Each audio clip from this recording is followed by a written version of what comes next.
Parece que de cada andança de Érico Veríssimo pelo mundo, ao retornar para casa, um livro de viagem saía. Sabe o turista, o gaúcho segue o próprio conselho deixado em Israel em abril. Viaja com bagagem pequena e alma grande. Em 1º de abril de 1966, Érico e Mafalda Veríssimo pisam na Terra Santa. Santa, mas já não pacífica. A visita a Israel fazia parte de sua função como diretor do Departamento de Assuntos Culturais da União Pan-Americana. Israel mal tinha completado 18 anos. Com frescor de mocidade, o país parecia ter muito a oferecer. O casal Veríssimo passaria 19 dias visitando aldeias, vilas, cidades, kibbutzim e moshavim. O pacote de viagem incluía ainda uma passagem pela Universidade Hebraica de Jerusalém, em que Érico, sempre divulgador da literatura brasileira no exterior, ação a que somos gratos, falaria mais uma vez sobre o tema. Érico tomou notas do que viu e do que ouviu, desenhou os tipos com os quais cruzou e transformou essa viagem numa publicação em 1969, sob o título Israel em Abril, publicado pela editora Globo. No ano passado, o Instituto Moreira Salles recebeu da família aquela que seria a versão final batida à máquina, com anotações e correções. Um deleite para pesquisadores, críticos textuais ou curiosos. O documento, que está disponível para consulta, pode ser consultado aqui, nos faz viajar para dentro, nos faz viajar ao centro do acervo de Érico Veríssimo. A surpresa foi encontrar lá todos os vestígios dessa viagem. Agenda, mapas, cadernos, notas de leitura sobre judaísmo e antissemitismo, estruturas dos capítulos, papéis avulsos e tantas fotos. Cá está atestado o nascimento de Israel em abril. Generoso, Érico desejava fazer o leitor viajar junto, metido em sua pele. A preocupação dele é também a nossa hoje. Ainda que presos à cadeira, em que estaremos por alguns instantes ouvindo Tiago Lacerda, personagens, cenários e paisagens ganharão roupa, rosto e gestos. Contamos nessa viagem também com outro belo arquivo sob a guarda do MS, o do fotógrafo Peter Shire, que agora está em exibição no MS Paulista, quem tiver oportunidade. Shire registrou uma Israel do final da década de 50 e início de 60, o que me faz pensar. Quem sabe Peter Shire e Érico Veríssimo não teriam cruzado seus interesses? Quem sabe não teriam atravessado a mesma esquina ou sentado no mesmo restaurante? Para finalizar, ou melhor, para iniciar a nossa noite, não posso esquecer que segunda-feira passada, dia 27 de janeiro, delegações de quase 50 países estiveram em Israel para lembrar os 75 anos da liberação de Auschwitz. Como, então, ler Israel em abril hoje? Como passar a limpo essa viagem, essa região? Voltar ao arquivo, indagá-lo, abri-lo, redescobri-lo. É também um compromisso de atualização histórica e por isso estamos aqui no Tempo de Érico. Boa viagem a todos e obrigada. Boa noite a todos. Acho melhor eu servir uma aguinha. Prazer poder estar aqui hoje, poder voltar ao Érico, o Érico que é sempre uma belíssima companhia, e eu tenho o prazer de ter uma certa intimidade por conta do Tempo e o Vento, e poder estar aqui hoje lendo o Érico novamente, lendo para vocês, é um privilégio imenso. Muito obrigado. Beijo, Fernanda. Transmita um amor para todos lá, quando voltar a Porto Alegre. Uma admiração profunda. Tempo de Érico 2020. Trechos de Israel em abril. Quis uma vez mais fazer o leitor viajar comigo, metido na minha pele, vendo e entendendo ou não pessoas, lugares e coisas através de meus sentidos e de meus pontos de referência psicológicos. Como repetidamente tenho dito e escrito, sou um pintor frustrado, um enamorado das formas e das cores. Plástica é minha visão do mundo e da vida. Aqui está, pois, um punhado de aspectos humanos, geográficos e históricos de Israel e da velha Palestina. Alguns apenas esboçados em preto e branco, outros, a maioria, na forma de sumárias aquarelas. O importante para mim é que essas pinturas verbais consigam transmitir fielmente aos que me lerem as impressões que tive de Israel e dos israelenses. Se conduzir a narrativa no presente histórico, não foi para dar a impressão de que registrava os fatos no momento exato em que aconteciam, mas sim porque foi esse o processo que se me ofereceu naturalmente. Durante a viagem, nem sequer mantive um diário regular. Limitei-me a fazer uma caderneta, vez que outra, notas e desenhos apressados. Para falar a boa verdade, este livro foi escrito exatamente 3 anos após minha visita a Israel. Tive, portanto, todo o vagar necessário para verificar nas fontes a exatidão, palavra por palavra, dos versículos bíblicos e das outras citações em prosa e verso que aparecem na narrativa.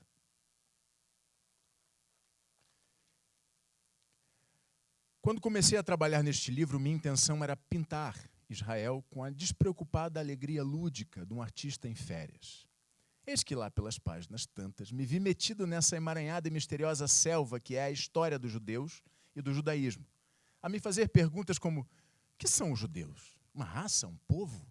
Um conjunto de tribos unidas por uma religião comum? Se o bom senso não me houvesse agarrado à mão, talvez eu tivesse produzido um calhamaço de 1000 páginas sem ter sequer começado a extricar o mistério e a complexidade dos hebreus. A minoria mais verbal, polêmica, brilhante e ruidosa da história da espécie humana. Tel Aviv. Respondo, mas sem muita convicção. Coisa curiosa. Nossa geografia interior é em grande parte feita de estampas de revistas, livros ou imagens de filmes cinematográficos vistos na infância e na adolescência. Menino de ginásio, encontrei num número de leitura para todos a reprodução de uma fotografia da Place des Vosges. A que pensei ao entrar na famosa praça foi a gravura do magazine. Tive então a oportunidade de confrontar minha lembrança de sua fotografia com o original. No entanto, de volta ao Brasil, toda vez que pensava na Place des Vosges, nem sempre a imagem que me vinha à mente era a da coisa real. Mais frequentemente, a sua remota reprodução fotográfica. Mais tarde, reencontrando por acaso o citado número de leitura para todos, fiquei surpreso ao verificar que seu clichê da praça pouco tinha a ver com a lembrança que dele eu guardava na memória. Entrei em polêmica com o menino e o adolescente que ainda me habita clandestinamente, pois ambos insistiam diabolicamente em provar que a verdadeira Place des Vosges não era a concreta, a real, a que está em Paris e que o meu adulto viu. Nem mesmo a sua reprodução no magazine, mas sim a memória dessa estampa. A imagem que me ficou impressa na mente com toda a sua carga de tempo e fantasia não será um bom ponto de partida para discutir problemas de arte, principalmente de ficção e pintura? Mas não agora, pelo amor de Jeová, pois mal acabamos de chegar a Israel e estamos cansados. Sentamo-nos junto da mesa e ficamos por algum tempo examinando o programa de nossa visita, que Levin nos entregou no aeroporto. Nos próximos 19 dias, viajaremos praticamente por todo o país, desde a Alta Galileia até o deserto de Negev. Visitaremos aldeias, vilas, cidades, kibutzim e moshavim. Veremos pessoas, coisas e instituições. Mafalda está um pouco assustada ante esse itinerário geográfico social. Teremos quase todos os dias ocupados da manhã à noite. Folheando o gordo programa escrito em português e hebraico, ficamos a nos perguntar se tal ou qual coisa vale a pena. Deitamo-nos, abro o volume das poesias completas de Fernando Pessoa, o único livro que trouxe comigo. O poeta responde à pergunta: tudo vale a pena se a alma não é pequena. Apago a luz, fecho o livro, os olhos e concluo que sábio é o turista que viaja com pouca bagagem e alma grande. Desdobro e examino um mapa de Israel. O país inteiro não é maior que o nosso estado de Sergipe. A Itália, é sabidíssimo, tem a configuração de uma bota que chuta a Sicília. O Brasil sempre me pareceu um gordo pernil de carneiro, pois Israel me lembra um canguru sem cauda, que tem nas mãos a cidade de Jerusalém, formados pela Galileia e por pequeno trecho do Vale Jordão, a cabeça e o focinho do animal. O lago de Tiberíades é um olho arregalado para o mundo e a história. tocam perigosamente terras do Líbano, da Síria e da Jordânia. O pequeno canguru, com a faixa de Gaza colada à extremidade inferior do lombo como um incômodo esparadrapo, mede apenas 420 quilômetros da coroa da cabeça até os pés. Isto é, o porto de Eliat, sobre o Mar Vermelho. Sua parte mais larga é o abdômen, pouco mais de 110 quilômetros na latitude de Sodoma, já no deserto de Negev. É muito conhecida a frase de Ben-Gurion, segundo a qual as duas tarefas mais importantes dos israelenses são cabrestear o sol e adoçar a água do mar. Cientistas e técnicos nacionais há muito vêm trabalhando nesse sentido. À beira do Mar Vermelho, uma grande usina funciona ativamente na dessalinização da água do mar, de acordo com processos cada vez mais econômicos. Animados pela verificação de que nos climas muito ensolarados, a luz solar que cai num metro quadrado de chão durante um ano produz tanto calor quanto o que se contém em mais ou menos 1/4 de tonelada de petróleo. Os físicos de Israel procuram descobrir meios de captar, prender e utilizar a energia solar. O resultado disso foi a produção em escala comercial de aquecedores solares capazes de fornecer água quente e luz elétrica para uso doméstico. Cada aparelho tem 1 kW de fornecer luz para uma aldeia de mais ou menos umas 25 ou 30 famílias.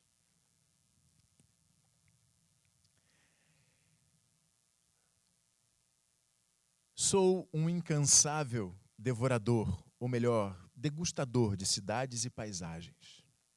Esse mesmo apetite no plano humano, às vezes, chega a ser quase antropofágico. Muito sensível a formas, cores e odores, creio que consigo captar até a impressão tátil de lugares e ambientes. Um pouco com a pele e muito com os olhos, ajudados pela experiência da memória. Essa parte de Israel me lembra muito a Grécia, principalmente a Ática e as ilhas do Egeu. A mesma limpidez da atmosfera, a mesma refulgência da luz solar, a mesma secura do ar. Lá, como aqui, até nos recantos mais verdes se esconde uma leve suspeita de areia. É lindo isso. À entrada da galeria de arte, a mãe do pintor, uma senhora baixota, gordalhufa, simpática e sorridente, armou a sua tendinha e distribuiu bolinhos e copos de limonada entre as pessoas que vieram ver os quadros. É uma típica Jewish Mama, essa figura tão popular entre os humoristas americanos, principalmente os de origem judaica. O sonho de cada uma delas é ter um filho transformado em celebridade mundial. E fazem todos os sacrifícios para conseguir a suprema aventura de poder um dia dizer: meu filho doutor, o meu filho violonista, o meu filho cientista. Aceitamos a hospitalidade desta mama judia, comemos os seus bolinhos, bebemos o seu refresco, elogiamos as pinturas do filho em todas as línguas que conhecemos. E a boa senhora sorri. Parece não entender o que lhe dizemos, mas com sua intuição materna, ajudada pela nossa gesticulação, finalmente compreende que aprovamos o trabalho do menino e então exclama: Toda rabá, muito obrigada, toda rabá. Enquanto um sorriso feliz ilumina sua larga face, rosada de camponesa.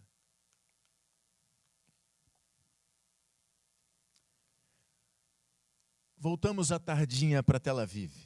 Com as novas levas de turistas que chegam, o saguão do Hotel Dan lembra um aquário de peixes coloridos e aflitos na hora em que se lhes atira a comida. Subimos ao nosso quarto, abrimos a porta e verificamos que somos seguidos por um hóspede que acaba de sair do apartamento fronteiro. O homem invade nossos aposentos e vai direto à janela e lá fica a olhar a paisagem por algum tempo. É um sujeito de meia-idade, retaco, rosado, vestido de maneira convencional, com áreas de businessman. Volta para nós a face trágica e, num inglês nasalado de consoantes muito abertas, diz: estou pagando $5 extra de diária para ter alojamentos com vista para o mar e, no entanto, me meteram num quarto de frente. Para ver casas de cimento armado e ouvir barulho de automóveis e ônibus, eu não precisava ter saído de Nova York. De novo no carro dos Levin, dessa vez o caminho do auditório Mann, onde assistiremos a um concerto da Orquestra Sinfônica de Israel. A cidade de Tel Aviv, moderna e funcional, com seus letreiros luminosos, alguns em inglês, mas a maioria em caracteres hebraicos. Suas vitrines atraentes, suas ruas bem asfaltadas, seu intenso tráfego de veículos. É uma cabeça de ponte do século XX, plantada nesse solo bíblico e ao mesmo tempo uma nova rica, olhada com reservas e uma ponta de desprezo pelos pioneiros dos kibbutzim e dos moshavim, que não vieram para cá, imagino, com a intenção de macaquear, repetir a civilização ocidental. A história dessa metrópole começou antes da Primeira Guerra Mundial, ao mesmo tempo em que a Palestina ainda pertencia à Turquia e sua população judaica não atingira ainda a casa dos 100 mil. Cerca de 25 mil judeus amontoavam-se então na velha Yafa. Ora, os hebreus são um povo ao qual nunca faltou espaço geográfico. Yafa tinha todos os inconvenientes de um porto de mar ativo. Era turbulenta, imunda e fétida. Os judeus se sentiam mal, amontoados e apertados nas pequenas casas árabes. Um dia, alguns membros da colônia israelita reuniram-se para formar uma companhia imobiliária que comprou uns 130 mil metros quadrados de terra desértica ondulada de dunas de areia, e isso pareceu, a princípio, um dos piores negócios imobiliários jamais realizados por descendentes do povo de Abraão. Por engano, nessa gleba árida, fundou-se uma cidade, uma comunidade que se chamou Tel Aviv. Isso é, Colina da Primavera. O que deixa claro o propósito de seus fundadores e das primeiras 60 famílias que nela se estabeleceram. Isso é, o de que esse novo subúrbio fosse uma espécie de verde e florido pulmão através do qual a população judia de Yafa poderia respirar ar puro. Mas como sempre tem acontecido na história desse povo que há milênios vem representando o incômodo papel de bode expiatório na comédia e muito frequentemente na tragédia humana, sobreveio a Primeira Guerra Mundial. Entre 1914 e 1918, a florescente Tel Aviv não só ficou estagnada, como pior que isso, teve um dia a sua população expulsa pelo governador turco. Com a vitória dos aliados e o estabelecimento do mandato britânico sobre toda a Palestina, a Colina da Primavera reviveu. Em 1921, separou-se de Yafa e recebeu várias ondas novas de imigrantes. Em 1939, ao principiar a Segunda Guerra Mundial, sua população já era de mais de 100 mil almas. Depois do proclamado o Estado de Israel, no 5º dia do mês de Iyar do ano de 5.708, ou para simplificar, no dia 14 de maio de 1948, Tel Aviv tem crescido sem cessar. E hoje atinge o subúrbio de Yafa. Hoje, o antigo subúrbio de Yafa é uma mini metrópole cuja população não apenas caminha, mas corre para a casa do 500.000. Sento-me e entrego-me a essa sensação que sempre me engolfa nos minutos que antecedem o início de um concerto ou de uma peça teatral, e que deve ter sua origem remota nos circos de cavalinhos, nos espetáculos de teatro mambembe da infância. Uma expectativa formigante, misto de curiosidade e feliz antecipação de divertimento. Enfim, por que hei de estar a descrever essa sensação como se fosse a única pessoa do mundo capaz de tê-la experimentado? Começam a entrar no palco os músicos, vestidos de escuro, mas não de casaca. Põem-se a afinar os instrumentos numa espécie de bate-bola inicial. Por fim, se faz esse ato de silêncio, precedido de pigarros, tosses e remexer de corpos que precede a entrada do maestro. Serge Baldo aparece no proscênio sob aplausos. Confesso que jamais ouvi ou li esse nome, o que me deixa vagamente humilhado. O programa informa que o jovem regente vive em Paris. E lembram-se da história do Toscanini? Ficou famoso de uma hora para outra, quando no La Scala de Milão, uma certa noite em que Herbert von Karajan adoeceu repentinamente, Baldo, primeiro violinista da orquestra, teve de substituí-lo na regência de Pelé et Mélisande, de Debussy. Esse foi o seu trampolim para a fama.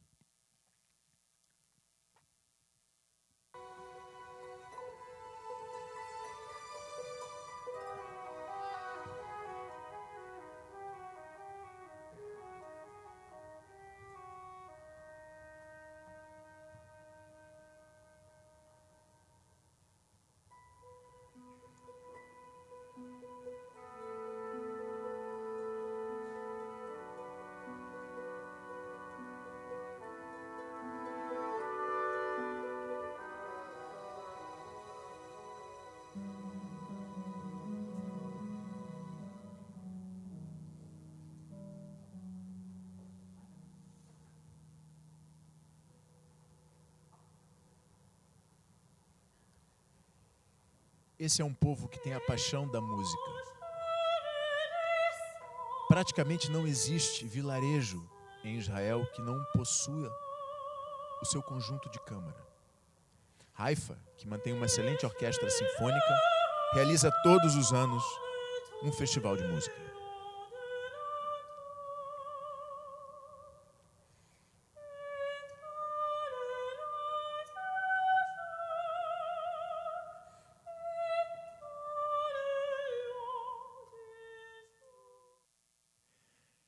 Costumamos queixar-nos de que a língua portuguesa é um belo mausoléu em que nós, escritores portugueses e brasileiros, estamos sepultados.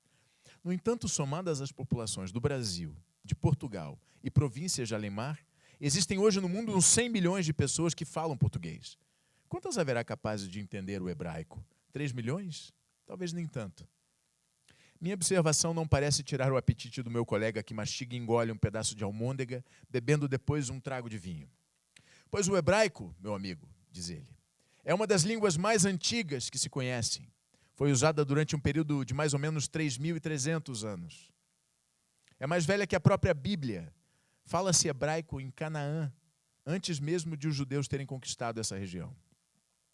A verdade é que a história tem obrigado o povo de Israel a ser poliglota, observa. Se não me engano, houve um tempo em que os judeus, não só os que haviam abandonado a Palestina, mas também os que aqui permaneceram, falavam grego e aramaico. Depois da diáspora, tiveram de aprender a língua do país que os acolhia, se é que se pode usar com propriedade esse verbo.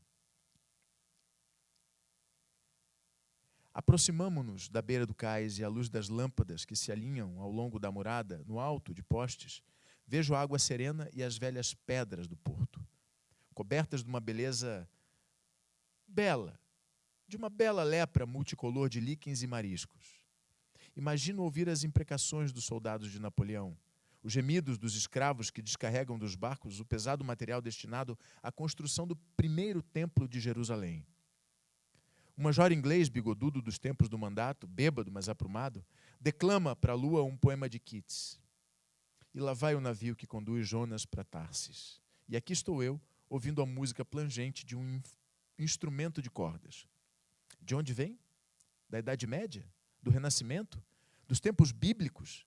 Desperto para o aqui e o agora e continuo a ouvir a melodia. Beila me diz que a música vem de um cabaré próximo.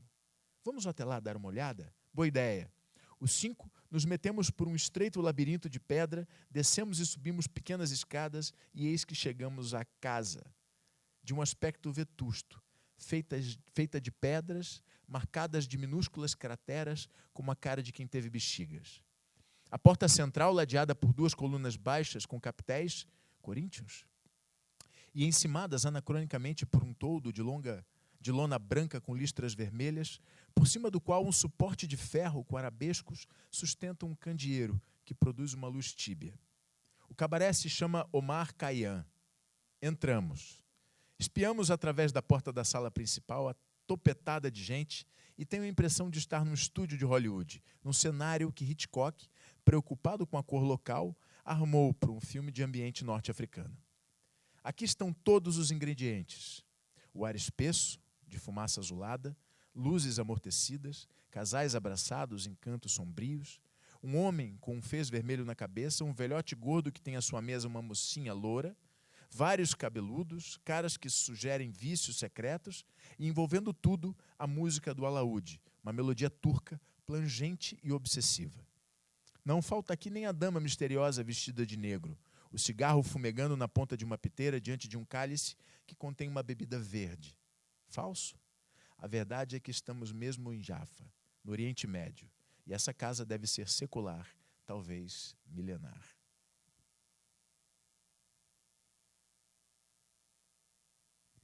Bebemos então nosso primeiro cálice de vinho, uma taça de libertação. Erguemos para comemorar o êxodo do Egito, da dispersão para a redenção, da subserviência em outros reinos para a independência em nossa própria terra.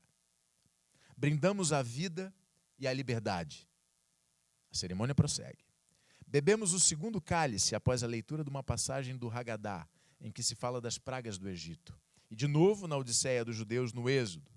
E se nos exorta a não deixarmos de fazer um juramento. Enquanto respirarmos e vivermos, não haveremos de esquecer o que aconteceu até a 10ª geração. Erguemos todos o terceiro cálice, e o vinho, doce e capitoso, parece por um momento atenuar as misérias deste meu resfriado já meio bíblico. Que haja paz na nossa força, tranquilidade em nossos lares. E lá vai um brinde à vida e à paz. O quarto cálice é erguido aos nossos camaradas, aos nossos filhos, ao fruto da terra e aos frutos do nosso trabalho, à criatividade do homem e ao nosso esforço comum e à vida e à abundância. L'Haim, L'Haim. Confesso que o ritual me comove a ponto de me sentir um pouco judeu.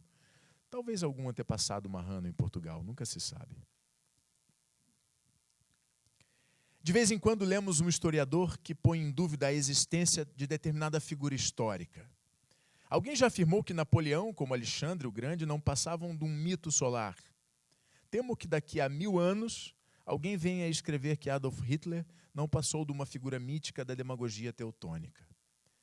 Mas o que quero dizer é que as escavações feitas no Teatro de Herodes, para onde agora nos dirigimos a pé, revelaram uma inscrição fragmentária, onde se pode ler o nome de Pôncio Pilatos, o único testemunho em pedra de sua existência. As ruínas do teatro nos dão a ideia de seu caráter grandioso. Calculo que tinha uma capacidade para mais de 2.000 pessoas sentadas. Eu não devia usar o verbo no passado, pois este teatro continua ainda a ser usado todos os anos. Quando aqui se apresentam grupos teatrais, orquestras de câmara e sinfônicas, solistas de fama internacional, atraindo para cá os habitantes das cidades, vilas e aldeias agrícolas das redondezas. Agora, neste princípio de tarde de Sabá, Massada está sendo assaltada, de novo. Desta vez por uma legião de turistas de ambos os sexos e das mais variadas idades.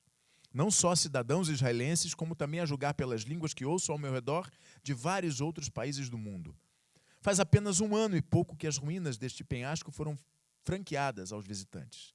Escalar Massada é a um tempo um esporte, uma aventura histórica e arqueológica e, para muitos judeus, também uma espécie de romaria religiosa.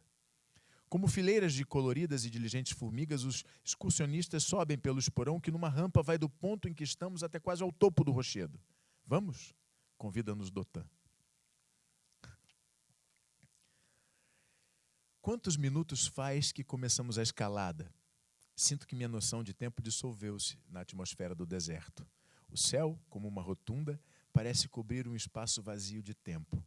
Se a terra não se movesse, Herodes teria dito se o sol não se movesse, creio que poderíamos, por completo, a ideia de duração. Não só o Herodes que diria isso. Vamos que vamos.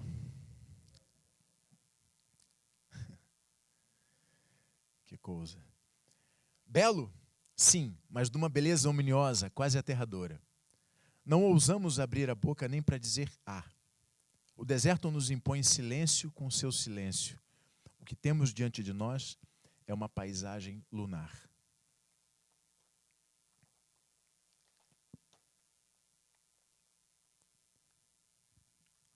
De súbito, o velho Davi Ben-Gurion me surpreende com uma pergunta gaiata.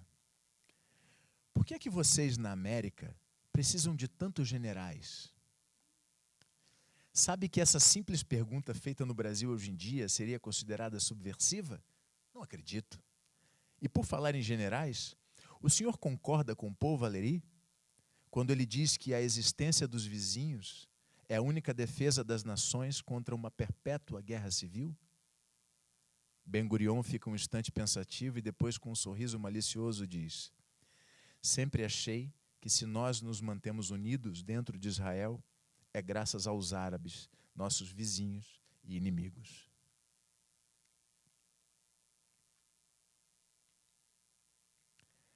Severa e magra é a beleza de Jerusalém. Penso na prosa do transmontano Miguel Torga, na do nordestino Graciliano Ramos e, mais uma vez, na poesia de João Cabral de Melo Neto.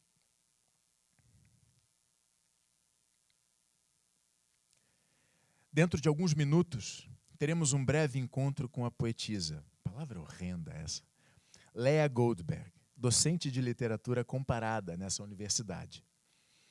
Há pouco alguém me disse dela, grande como poeta e professora, mas tão triste, tão pessimista. Leah Goldberg nasceu em Kovno, na Lituânia. Veio para a Palestina em 1935 e aqui se dedicou à literatura, escrevendo em hebraico não só poesia, como ensaios críticos e peças teatrais. Cecília Meirelles traduziu para o português alguns de seus poemas, entre os quais este: O rio canta para a pedra. Beijei a pedra em seu sonho gelado, porque eu sou o cântico e ela o silêncio, porque ela é o enigma e eu quem o propõe, porque ambos fomos talhados da mesma eternidade. Beijei a pedra, a sua carne solitária, ela é jura de fidelidade e eu o infiel. Eu sou o efêmero e ela o permanente. Ela, o segredo da criação, eu, na sua revelação. Eu vi que tocava o coração do mistério. Eu sou o poeta e ela é o universo. Apertamos sua mão numa das salas do edifício administrativo. Como descrever fisicamente esta grande artista do verso? A primeira ideia que me ocorre é irreverente. Vistam nosso Mário Quintana de mulher, ponham-lhe uma peruca feminina de cabelos desordenados, deem-lhe um rosto de expressão triste, uns olhos de pálpebras pesadas e sonolentas e teremos Leah Goldberg. Ora, descrever uma criatura humana comparando-a com outra que o leitor possivelmente não conhece em prosa nem de retrato é um recurso barato e, portanto, condenável. Mas a verdade é que quanto mais olho para Leah Goldberg, mais penso em Quintana. Ficamos os quatro a conversar sobre problemas do mundo e da literatura. Com sua voz arrastada, seus gestos mal coordenados com as palavras, Leah dá mesmo uma impressão de desalento, o que não acontece com Quintana, que sessentão conserva seu ar maneiro e malicioso. Levo deste rápido encontro a certeza de que Leah, Mário e eu nos parecemos pelo menos numa coisa. Os três amamos Cecília Meirelles, a que um dia escreveu: Eu canto porque o instante existe e a minha vida está completa. Não sou alegre nem triste, sou poeta. Creio que o teatro é uma das paixões desse povo tão rico de substância humana. Existem em Tel Aviv muitas companhias profissionais, das quais 3, pelo menos, têm caráter permanente. A mais antiga e importante delas é a Bima, que se exibe no teatro do mesmo nome, apresentando ao público grande variedade de peças, desde a tragédia grega, passando por Shakespeare, Molière, Ibsen, até Beckett, Ionesco e Brecht. Isso para não mencionar o repertório de teatro Yiddish e hebraico. Existe também em Tel Aviv um teatro de câmara, especializado em peças leves, frequentemente importações da Broadway. Outros grupos menores, entre os quais uma companhia teatral de operários, mantém-se em grande atividade não só nessa cidade, como no resto do país.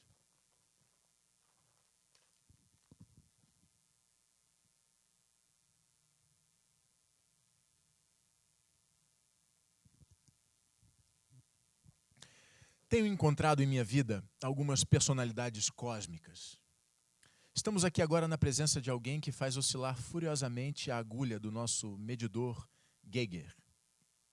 É Golda Meir, que no momento sem posto no governo, exerce as funções de secretário-geral de seu partido, o MAPAN. Estamos em seu gabinete de trabalho. Quando procuro descrever uma pessoa ou uma paisagem, é que percebo mais agudamente as limitações e mesmo a fatuidade da palavra escrita ou falada. Chego a aceitar a tese da morte, ou pelo menos da crise da linguagem, que até agora temos usado na comunicação interhumana. A face dessa dama denota energia e coragem, sem negar bondade e humor. Posso imaginá-la tanto em funções maternais como guerreiras. O nariz longo e bulboso lembra vagamente do presidente de Gaulle. Pelos padrões comuns, Golda Meir pode ser considerada uma mulher feia. Mas deixem-na falar, sorrir, acender um cigarro, fazer qualquer outro gesto e dentro de poucos minutos estaremos convencidos da beleza dessa extraordinária criatura.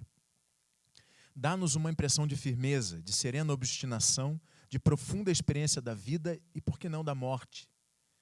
Sinto agora que está interessado em nós como pessoas, que quer saber de que parte do Brasil somos, se temos filhos, netos, quantos, como são. Não está num palco representando a grande figura pública. Não me parece interessado em polir a própria imagem. Diferente de tantos políticos e estadistas que conheço, não parece ter como aquela personagem de Raul Pompeia a obsessão da própria estátua. Nascida em Kiev, na Ucrânia, passou fome quando era menina. Um grande pogrom determinou o êxodo de sua numerosa família, que buscou refúgio nos Estados Unidos. Seu inglês é perfeito. O sarro de Middle West que pudesse haver nele desapareceu, de certo no convívio com os ingleses durante o mandato.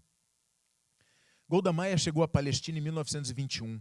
Muito jovem, dedicou-se a atividades políticas, como membro do movimento que viria a transformar-se mais tarde numa PAN. Tornou-se líder trabalhista. Conta-se que quando vários chefes sionistas foram presos num dia conhecido como Sábado Negro, Golda ficou em liberdade graças ao cavalheirismo britânico. Noutra ocasião, disfarçada de árabe, cruzou a fronteira dirigindo-se a Amã para entabular negociações com Abdullah, rei da Transjordânia. Foi o primeiro embaixador de Israel em Moscou, cargo difícil em vista da atitude pouco simpática do governo soviético para com suas minorias judaicas. Ao tempo em que exerceu suas funções de ministro do Trabalho, Golda Meir instituiu o Seguro Nacional e estabeleceu um plano de vivendas populares. Num dos momentos mais críticos da vida de Israel, às vésperas da campanha do Sinai, o governo lhe confiou o Ministério das Relações Exteriores. Permaneceu nesse cargo durante 10 anos e mais de uma vez em reuniões internacionais, em Nairobi, Caracas, Buenos Aires, defendeu a causa de seu povo e de sua nova pátria. E aqui está ela agora, com ar de professora pública, atrás de sua pequena mesa de trabalho com um tampo de fórmica. Eu já disse que a madeira em Israel é rara e cara, sobre a qual vejo apenas um telefone negro, um cinzeiro e um pedaço de quartzo de forma irregular. Falamos sobre o destino do socialismo no mundo, e Golda Meir encarece a necessidade de dar mais atenção aos aspectos espirituais do socialismo. Diante das estatísticas, confessa, está inclinada a admitir que nos últimos tempos se vai aproximando cada vez mais de uma economia capitalista. Fala sobre Israel. E que se nota já um certo esmorecimento que ela deplora no espírito que criou os kibbutzim e os tem mantido até agora. É lamentável, acrescenta ela, que os movimentos socialistas de todo o mundo estejam sendo contaminados pela mentalidade do consumo dos países capitalistas. Ao nos despedirmos, manifesto minha esperança de vê-la de novo no governo. Golda Meir limita-se a sorrir em silêncio. Mafalda levanta-se e diz que vai visitar as pequenas lojas do cais que vendem ícones bizantinos antigos, falsificados. Tapetes, objetos de cerâmica e outras bugigangas de sabor grego. Fico onde estou, não propriamente sozinho, porque uma entidade imaginária que costuma acompanhar-me nas viagens, sob os mais variados disfarces, está aqui ao meu lado. Descobri-a em 1941, quando de minha primeira excursão ao estrangeiro. Dei-lhe o nome de Malas Artes, em homenagem a um herói fictício de minha infância. Olá, exclamo. Você não mudou nada nesses últimos 25 anos. Está com a mesma cara. Sinto muito, companheiro, mas não posso dizer o mesmo de você. Está bem, não falemos de idade. Eu o invoquei para conversar comigo sobre Israel. Digam o que disserem os totalitários, o diálogo é ainda a melhor maneira de expor ou discutir ideias. Uma espécie de jogo civilizado. Bola vai, bola vem. Malas Artes entra direto no assunto. Afinal, que pensa de Israel? Não tenho um pensamento sobre esse país singular, mas vários. Do modo geral, gostei do que lá vi e ouvi. Trago entusiasmos, mas também dúvidas e principalmente perguntas, muitas perguntas. Ora, esperança não se explica, sente-se. Confio na capacidade de inteligência e de trabalho do israelense, socialista ou capitalista, religioso ou não. Confio também na proverbial solidariedade tribal dos judeus. Seja como for, a pena de todos os papéis possíveis.